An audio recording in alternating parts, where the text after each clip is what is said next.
You're listening to The Building Code. I'm Tom Houghton. I'm Paul Worth. And today joining us on our episode, we have Brad Hogan.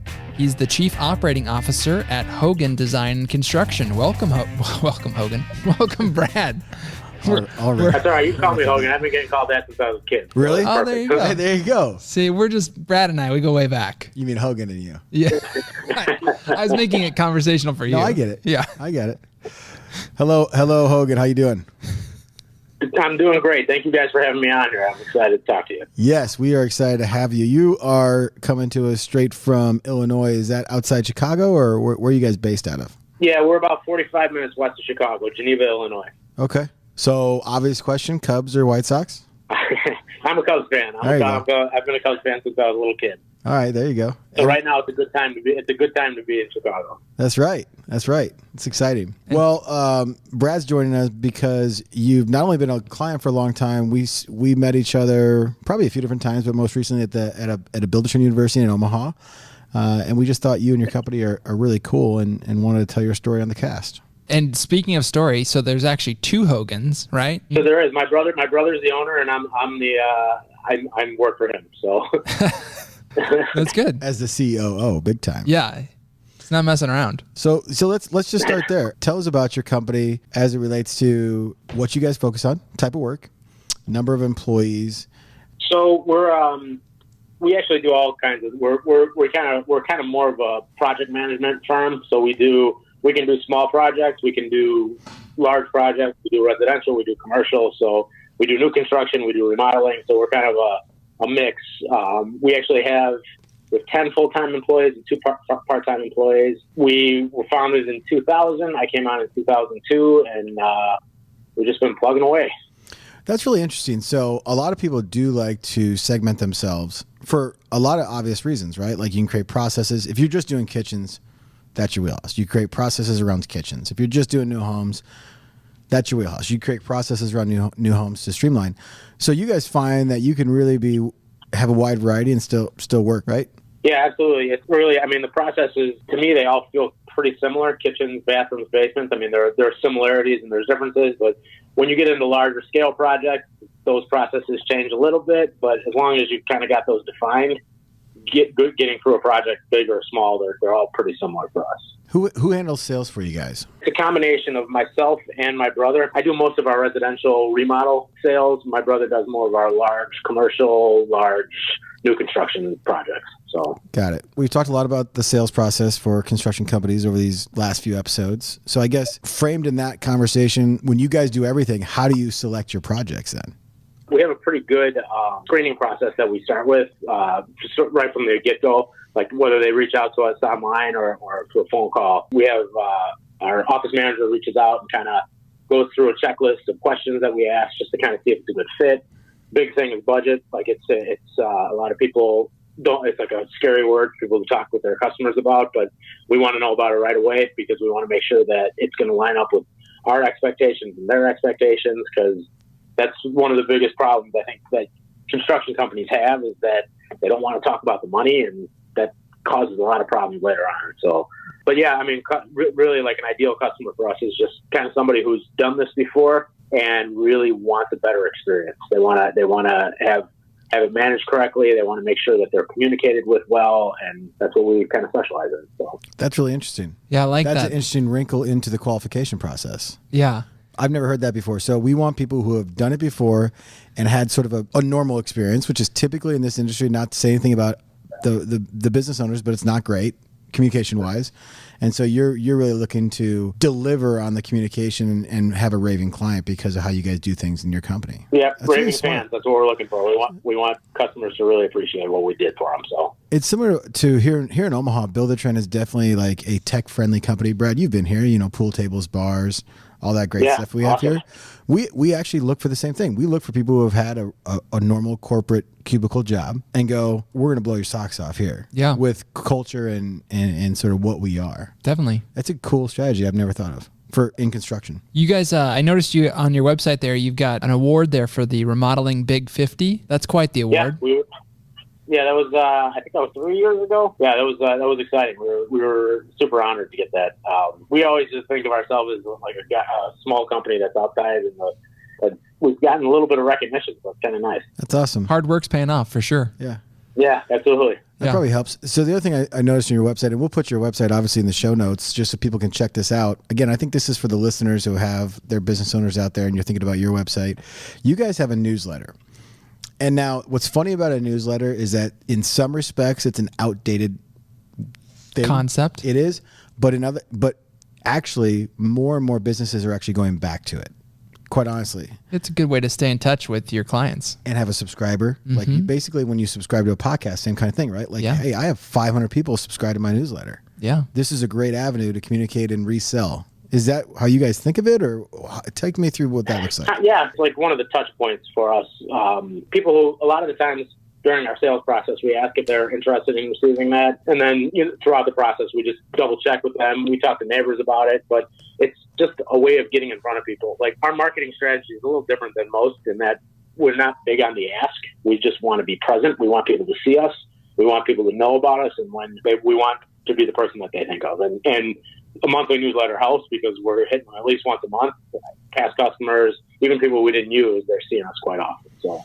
Well, you just got a brand new subscriber. Probably just came through. My name's on it. So, what should I expect every month? Because I think that's the other trick with newsletters, or really any content for a construction company. You're really focused on construction, the sale, and then getting and doing the job. But then, if I have a newsletter, what do I put in it? So we've toyed back and forth with a very informative, lots of information newsletter where you had click-throughs and links and all kinds of things, but we just wanted it to be simple. We just want to kind of touch one topic a month, whether it be change orders or calendars and marketing aspects. We touch one subject a month, and then on the side column, there usually is something about our company over there. So it's, we hired somebody, or somebody just got an award, or the company won an award. So it's real simple, real simple. And it links back to our website, so it drives traffic to us. So yeah. So the angle is industry news, industry tips and tricks. If you're going to do a home, remember change orders are important, things like that. And then obviously it's about your business too, like personal news. Yeah, absolutely. Cool. I love the integration of the team aspect of that. Also, because on your website, you have a whole section dedicated to your team. I think that's just a great takeaway for any of our listeners to have pictures and a little brief bio, because when somebody comes across your team member, they kind of instantly have that connection. They go like, oh yeah, I've seen that face before. You kind of like remove that initial barrier of like, ooh, does this person actually work for them? Or, Yeah, we appreciate it. We're looking at incorporating a little bit into our production. Right now we do it for sales. So when we have a sales call set up, they'll get an email with my picture on there or my brother's picture and just kind of said, this is who's coming out tomorrow. So that way they kind of know. But we're thinking about doing it a little bit more with our field guys prior to their introduction. Same thing. So that's a great point. I've heard a lot of companies do that, and I think it's something that anybody listening should take out of this podcast and probably do right away. I've seen some people do it through the actual owner portal, right? So through Buildertrend. So let's say that you guys post sale, you make a deal. There's a profile picture on the owner portal area. We've seen them like put at first like the project manager's face there, or like the team's face there. So when the client first logs into the portal, which should be a part of like your onboarding process to a new client, they can see the team that's working on their job before they go to the before they go to the site. So that's something that is a good way to do that. Yeah, I like that idea. Yeah, that's cool. Yeah, I didn't think of it. One of our clients. Somebody else. I don't come up with the ideas. I take credit for them. Yeah, not you. Yeah, not me. It's funny. Like we didn't have a plan to like completely dissect your website and ask you about it, but I have but we are. But I have another question about your website now, which by the way, it's a great website. So it's Hogan Design and Construction.com. Check it out. So your community page, is that just in your blog, like your blog post, or is there another angle there for community for you guys? Yeah, we're very big in the community, and we're trying to develop that even more. But we recently launched on Facebook. We call it Project Hope.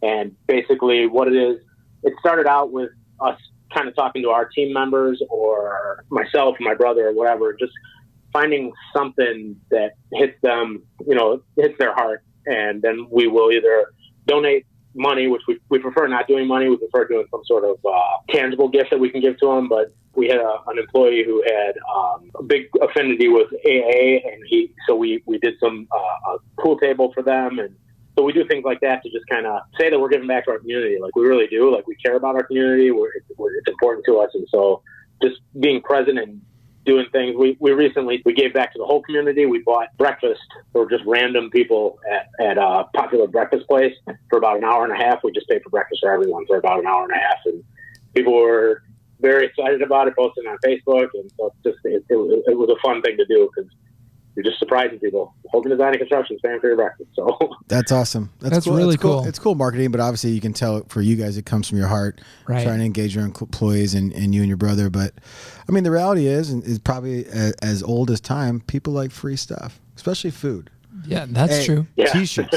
People go wild. T-shirts are great. Yeah. The Buildertrend T-shirt. Speaking of Buildertrend T-shirts, I love your T-shirts. I got more than I was supposed to when I was there. Yes. My wife wears one. I wear them all the time. I think they're great. It's honestly, I was joking about that, but it's a cool marketing tool, right? Like we're always on somebody's mind because we're on the T-shirt. So beyond the community, do you and your brother of the business, do you guys have a budget and or a strategy for brand awareness?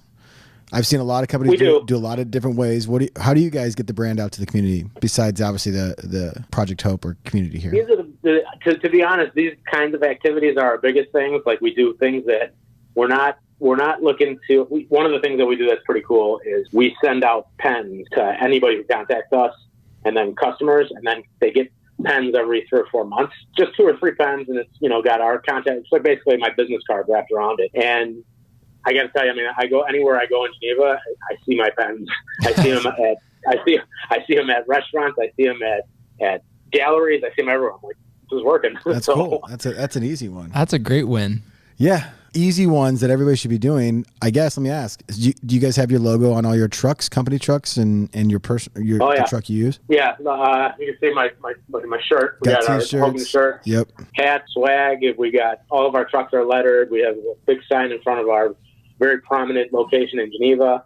All of our job sites have a lot of signage on there. We draw a lot of attention. A lot of times people will just come up to me and they say, "Oh, we see you working here. We see you working there. And then can we come do an estimate for us?" So yeah, that kind of stuff works real well. That's, signs are fairly cheap, but getting into wrapping your buses and trucks and a bunch of T-shirts to your team and even more swag. There's shockingly a lot of construction companies that don't do that stuff. Like their employees are out there and whatever. Their employees don't have, the logo on the car. They don't put signs in the yard every single time. Like those are basics to marketing that could really deliver leads, right? Yeah, absolutely. Like I mean, one of the things that we do, like you said, yard signs are great, but one of the things that we also do, our project managers will visit somewhere between 10 and 30 houses around the property to drop off a pardon our dust letter. And we don't just drop it off. We have them introduce themselves. We have them give them business cards. We give them a little, it's like a little broom dustpan that says pardon our dust, and it's got our logo on there. So it's one of those things, like we really are trying to draw attention to us being in the neighborhood because we want to keep working on it. So that's awesome. It works. Like our guys are very diligent, and it brings them some business. We'll have super producer Brooke grab a picture of that for the show notes, because that's a definite takeaway for everybody. That's really cool. That is. It's great because also like in neighborhoods when construction is happening, I think most neighbors are always like upset about it. And so I like that you're kind of being proactive about that and saying, hey, like we know we're going to be making some noise or whatever. Here's a way to contact us. What is he like? Is he demoing? Like he's doing a lot of demo work. He's doing a lot of demo work. All right. I guess. I don't know. I've never been at the set. It's like, good, they're improving their house. The value goes up. You'd be surprised at what people get upset about. Yeah, that's true. That's a good point. Have you been on Nextdoor? I mean, what's Nextdoor? Is that some sort of dating app or? Brad, do you know what Nextdoor is? Nextdoor, they're like a lead generation company. Yeah, what are you talking? What's Nextdoor? Brooke, producer Brooke. It's an app. Thank you, Brooke. Well, I understand Producer it's an Brooke, app. What is the purpose of the app? It's a neighborhood app. It's like Facebook for your neighborhood. Why don't people just use Facebook? Because it's old hat. Okay. Yeah. Sure. We've moved on to Nextdoor. All right, we've moved on to Nextdoor. Thank you, Next. Yeah. Well played there. Topical. Yeah, it was good. Ariana Grande reference. Good. So I want to put a button or bow on this conversation about branding, marketing, leads. Do you try or do you do a good job of tracking your sources? Oh yeah. Yeah, we track all of our sources. But it's actually, I'd say it's relatively new. We didn't try until we realized how important it was, and I'd say we've been doing it for about 2 years. Our biggest source is Facebook. Facebook is easily, we're very prominent on Facebook. We do a lot of advertising on there. And then we have a lot of people looking for referrals, and we have a lot of people who recommend us that from that. We do track it because if you're spending marketing dollars and you don't know why, it just doesn't make any sense. That's a great story. So previous to a couple of years ago, you were still spending marketing dollars and you really had no insight into which was working and which wasn't, besides gut. No. And then 2 years ago, so post, you've been really tracking that. Are you tracking that in Buildertrend in our lead tool? Or? Absolutely. Yeah, cool. we love the sales aspect in Buildertrend. We use marketing aspect for that. Absolutely. Cool. And do you guys, whenever you set your marketing budget for the year, do you have a marketing budget on a year basis, or yes, we do? Yep. So do you guys just pull like sold deals and like look at the sources and kind of just use that we'll as look the at guide? We'll look at what's going well, what's not going well. We tweak it every year. Every year it's a little bit different. Sometimes we're putting more money toward things that we thought weren't going to work because they are working, and we pull money away from stuff that was working. So it's definitely a huge marketing. Having the Buildertrend portion of that is real nice to be able to just look at it in a couple of clicks and see what's working. Yeah, you gotta have systems in place to track that stuff, which is cool. I'm glad you're using that. I love that all this stems around, bringing it back to the very beginning point that you made, is just being aware, like people being aware of you and the community. Like if everybody knows about Hogan, it's like, hey, I need to remodel my kitchen. Who am I going to use? Oh, that guy who I just used the pen to sign for my check at the restaurant, or you know what I mean? Like even subliminal. Yeah. That's just so great. Yeah, it takes a lot of work to get there, but it is. Sure. It's a good way to do it. That's right. So obviously you guys do a lot of different projects. What's a project in your mind that stood out as like one of your more recent favorite ones that you've worked on? We're working on two really cool ones right now. One of them is a coffee house in downtown Geneva that they have a second store that's a chocolate store, and they don't have enough room for production, and honestly their coffee house is a little small. And so we're putting a huge addition on the back. It's in a historic district, so we had a lot of historic issues that we had to deal with on the front end to make sure that we got it through. But that's one of the big projects that we have going. That's pretty cool. And then we're doing a build out. Well, it's like a banquet hall / coffee house, but it's also a church.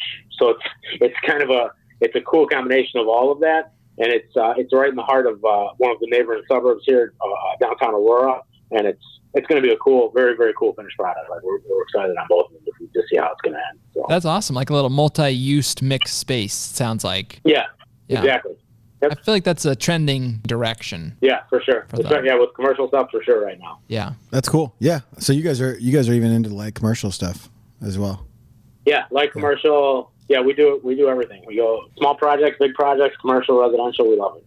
How are you guys set up? Do you put a project manager on each project as the lead, or tell me a little bit about your production setup?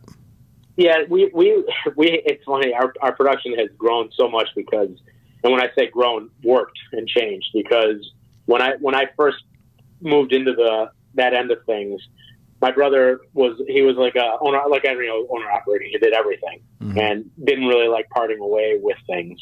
And slowly, when he moved me out of the field and into the management, he called me a production manager, but really I was just managing all of our projects, which was real busy. And actually part of the reason we found Buildertrend was because of that. Like we needed some way to manage schedule. That was the biggest thing. I needed a schedule. When we sell a job, all of our jobs come with project managers. Now, our project managers are not on site 24/7. But they are available 24/7. So our project managers run somewhere between active in the field. They have somewhere between 3 and 5 jobs going at a time.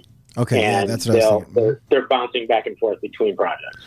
Okay, so you like to keep it around 3 to 5 at a time. So I guess the other question is, how do you guys handle, because it's you and your brother in the sales process, and typically that's where you're talking scope of work and really like the tangible things around the job, everything you discussed in the sales process and the estimate. How do you communicate that information to the production team? What does that handoff look like? So there's we actually have a production startup sheet that we use, and basically it's kind of interesting because the way that it starts is the first meeting when the job is sold, we bring our project managers to that meeting so we can kind of walk them through the space, walk them through the scope, at least get their heads kind of wrapped around it. But then it goes back, and my job as production manager, I go through the first portion of our sheet, which is getting Buildertrend kind of live and up and running, getting everything inputted that I have on the sales end, whether that be plans and scopes and spec sheets and all that kind of stuff. I get that inputted. Then that sheet gets handed off to the project manager where they plan the jobs out. They do their schedules, they do their purchase orders, they do, and that all goes through Buildertrend. And then once that's done, it goes back to me for review.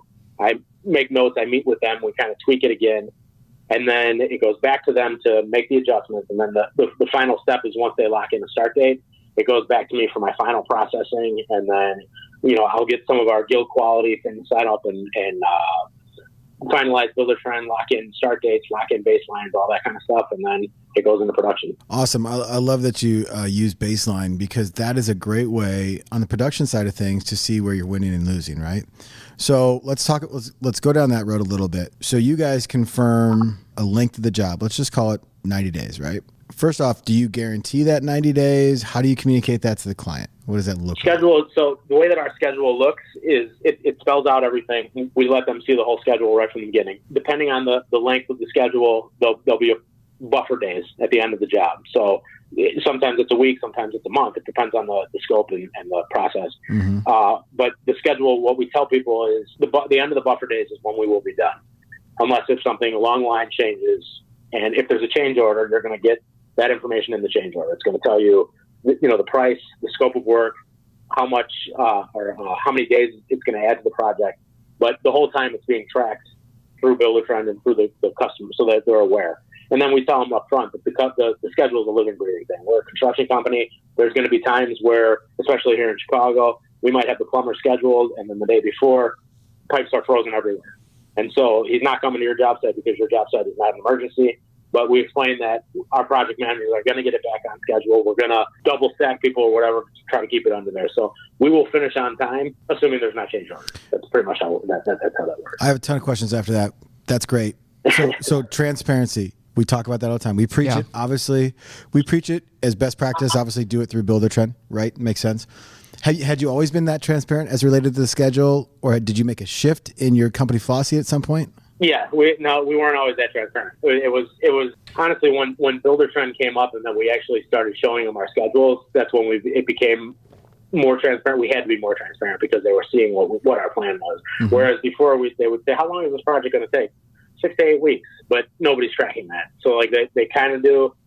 But now you can actually see it. And they'll say, it looks like you guys are behind. And then our project manager will say, well, we are behind, but here's what we're going to do to make it up. But yeah, we weren't always that way. It became considerably easier when we could see it in front of us. So, and what have the results been about being more transparent with the client as it relates to your relationship? We have guild quality. We get a lot. We're very highly rated. We just got our Guild Masters Award. Our customers are happy with us. Communication is the most important part of any kind of project. Yeah. And the more transparent, customers are realistic. They understand when things happen. But if you're trying to pretend like they're not happening, that's when the frustration is going to add up. Yeah, we talk about that all the time. Good. Yeah. I'm glad that that's consistent. The last thing I just to follow up, because this is why I asked the question. So internally, we got a 90-day schedule. We've got the baseline view. For those who don't know, you start your schedule, you click on a button called baseline view. And basically what that does is that takes a snapshot of your original schedule. And then as you make changes throughout the job, it's going to ask you why and track who made those changes and give you a roll-up. So as a business, do you guys look at that job by job or every quarter or every year and say, why are we good or bad? And do you analyze that information? We do. Absolutely, we do. And to be honest, we're still learning. I was actually in a meeting today about bigger projects and the slippage on that and how to lock it in and get it under control. There's more variables that happen. But one of the things that happens is you kind of get into that thing where, well, because this happened, I have more time. And we don't want that. Because this happened, it doesn't matter. We still want to finish on time. That's our goal. So it's great. It's great to be able to track it, look at a project. And when we do, I know people don't like that word, but an autopsy when the job's over and just look through it and see what happened and what we can change going forward. Yeah, I get why people don't like that word, but I think it's a critical part of anybody's process, right? Yeah, we try to call it a debrief internally, but debrief, yeah. I like autopsy. That's cool. I do too. I don't know. I've always used that. Should we start doing that, Tom? Me and you, once the podcast is over, let's autopsy this. Every Thursday it gets released. We'll just crack a beer and criticize each other. Sounds like fun. Boy, you could have done better there. Yeah. I thought maybe we'd wrap this up really quick with just maybe some insight that you could provide to the listening audience. I mean, you guys have been extremely successful. You work in a lot of different spaces, not just residential, but also commercial. So for the listeners out there who are seeing your success and going like, how can I have a part of that? What would be your advice to them? There's so much I could say, but really the biggest successes that we've had is our team, like building our team and really having confidence in them. It's the thing that drives us. Brian, my brother, Brian, and myself, I mean, we have a lot of visions. We have a lot of ideas, but without our team behind us, we wouldn't be able to do the things that we're doing. And so it's really just establishing a team, good rapport with your guys, make sure that they have the same culture that you guys talked about.